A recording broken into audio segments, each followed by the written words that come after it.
రాజకీయాలకు అతీతంగా యాదగిరిగుట్ట లక్ష్మీ నరసింహస్వామి ఆలయ అభివృద్ధి జరగాలన్నారు ఎమ్మెల్సీ కవిత. నరసింహస్వామి జన్మ నక్షత్రం స్వాతి నక్షత్రం సందర్భంగా యాదగిరిగుట్ట కొండ చుట్టూ గిరి ప్రదక్షిణ చేసి మెట్ల మార్గంలో కొండపైకి వెళ్లి నరసింహుడిని దర్శించుకున్నారు. ఎమ్మెల్సీ కవితకు ఆలయ సంప్రదాయ స్వాగతం పలికి వేద ఆశీర్వచనం చేశారు. ఆలయ అర్చకులు స్వామివారి చిత్రపటం లడ్డు ప్రసాదం ఆలయ ఈవో అందజేశారు. యాదగిరిగుట్ట లక్ష్మీ నరసింహస్వామి ఆలయంలో గిరి ప్రదక్షిణ చేయడం అదృష్టంగా భావిస్తున్నా అన్నారు.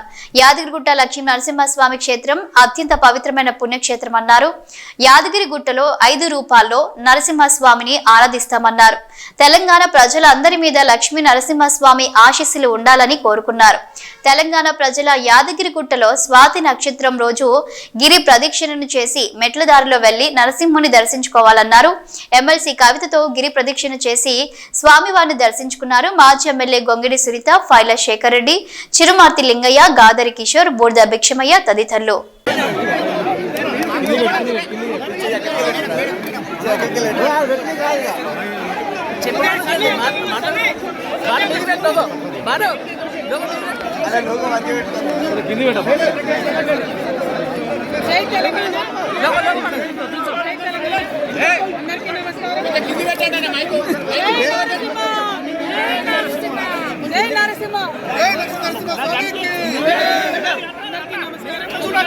అత్యంత పవిత్రమైన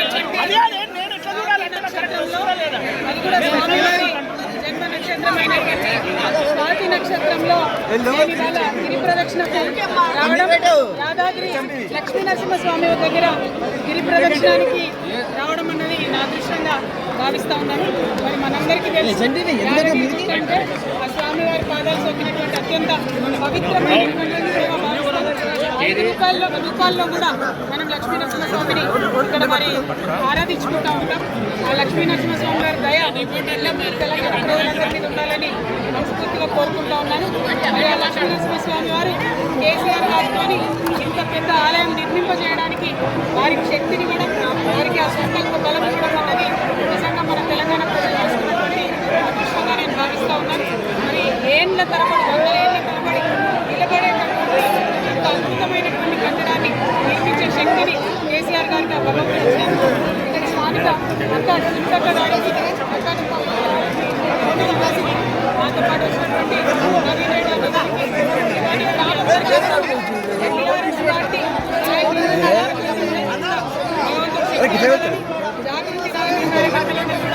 ప్రజాసేవ చేయడానికి మేడం శక్తి ఇవ్వాలని మళ్ళీ కోరుకుంటున్నాను. మన హయాంలో బీఆర్ఎస్ పార్టీ హయాంలో కేసీఆర్ గారి హయాంలో ఇంత పెద్ద డెవలప్మెంట్ ఇక్కడ జరిగింది. 1200 కోట్ల రూపాయలతో కూడా యాదాద్రి టెంపుల్ సిటీ నిలబెట్టుకున్నాం. ఆ పేరు ప్రతి అందరూ ముందు కొనసాగాలి. ఇక్కడ జరిగినటువంటి అభివృద్ధిని రాజకీయాలకు అతీతంగా నిర్మించాలని చెప్పి మేము కోరుతా ఉన్నాం. ఇక్కడ ఉండేటటువంటి పుష్కర్ని స్వయాన స్వర్గంలో వచ్చినటువంటి గిరిజా నదిగా భావిస్తారు. మరి ఆ పనులు కానీ కింద మిగిలిపోయిన పనులు కానీ ప్రభుత్వం ఎవరిదైనా రాజకీయాలకు అతీతంగా భక్తులకు ఇబ్బంది లేకుండా నిర్మాణం పూర్తి చేయాలని కోరుతా ఉన్నాం. అన్నింటికన్నా ముఖ్యంగా తెలంగాణ ప్రజలకు కొంగు బంగారంగా మరి గిరి ప్రదక్షిణం అనేటటువంటిది స్వాతి నక్షత్రంలో ప్రారంభమైంది కాబట్టి నెక్స్ట్ ఎవ్రీ మంత్ ఒక రోజు ఉంటుంది. భక్తులందరూ కూడా తెలంగాణ వ్యాప్తంగా ఉన్న వాళ్ళు వచ్చి గిరి చుట్టూ ప్రదక్షిణ చేసుకొని మెట్ల దారి ద్వారా స్వామివారిని దర్శనం చేసుకోవాలని కోరుతా ఉన్నారు. Thank you. జై తెలంగాణ.